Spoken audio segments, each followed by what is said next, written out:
اعوذ باللہ من الشیطان الرجیم بسم اللہ الرحمن الرحیم ولا تأكلوا مما لم يذكر اسم الله عليه وإنه لفسق وإن الشياطين ليوحون إلى أوليائهم ليجادلوكم وإن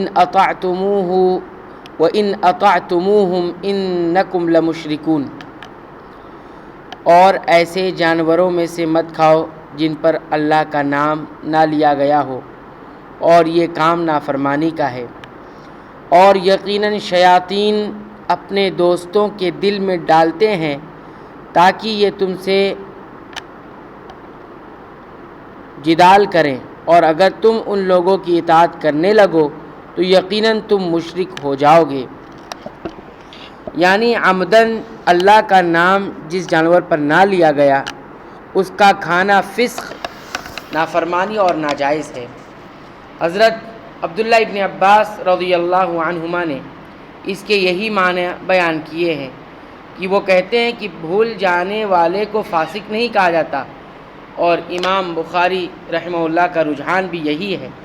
تاہم امام شافعی رحمہ اللہ کا مسلک یہ ہے کہ مسلمان کا ذبیحہ دونوں صورتوں میں حلال ہے، چاہے وہ اللہ کا نام لے یا چھوڑ دے، اور وَإِنَّهُ لَفِسْقٌ یہ نافرمانی ہے کو غیر اللہ کے نام ذبح کیے گئے جانور سے متعلق قرار دیتے ہیں۔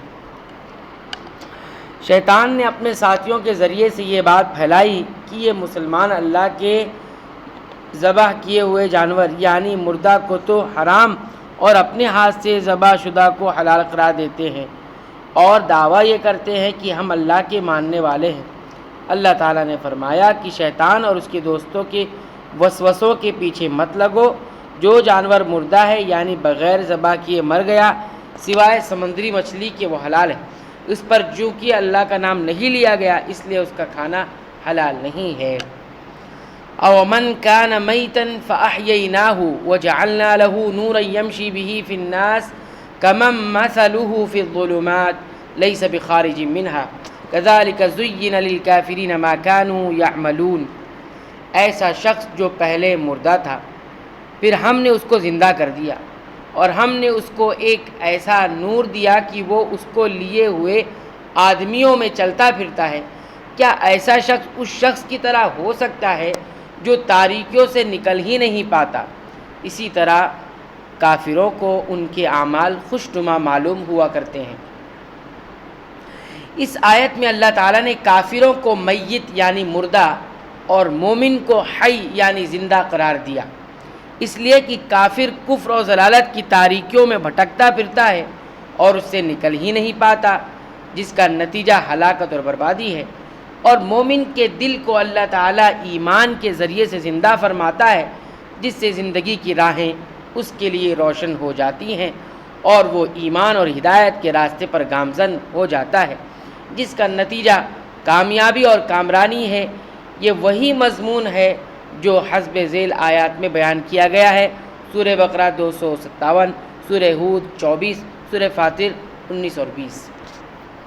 وَكَذَلِكَ جَعَلْنَا فِي كُلِّ قَرْيَةٍ أَكَابِرَ مُجْرِمِيهَا لِيَمْكُرُوا فِيهَا وَمَا يَمْكُرُونَ إِلَّا بِأَنفُسِهِمْ وَمَا يَشْعُرُونَ۔ اور اسی طرح ہم نے ہر بستی میں وہاں کے رئیسوں یعنی وہاں کے رئیسوں ہی کو جرائم کا مرتکب بنایا تاکہ وہ لوگ وہاں فریب کریں، اور لوگ اپنے ہی ساتھ فریب کر رہے ہیں اور ان کو ذرا خبر نہیں۔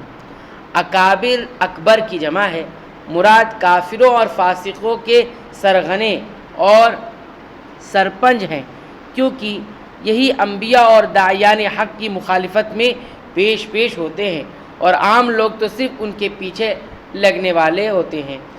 اس کے علاوہ ایسے لوگ عام طور پر دنیاوی دولت اور خاندانی وجاہت کے اعتبار سے بھی نمایاں ہوتے ہیں، اس لیے مخالفت حق میں بھی ممتاز نظر آتے ہیں۔ یہی مضمون سورہ سبا کی آیت 31 اور 33، سورہ زخرف 23، سورہ نوح 22 وغیرہ میں بھی بیان کیا گیا ہے۔ ان کی اپنی شرارت کا وبال اور اسی طرح ان کے پیچھے لگنے والوں کا وبال انہی پر پڑے گا۔ مزید ہم سورہ عنکبوت کی آیت نمبر 13 اور سورہ نحل کی آیت نمبر 25 کے اندر بھی اس کو دیکھ سکتے ہیں۔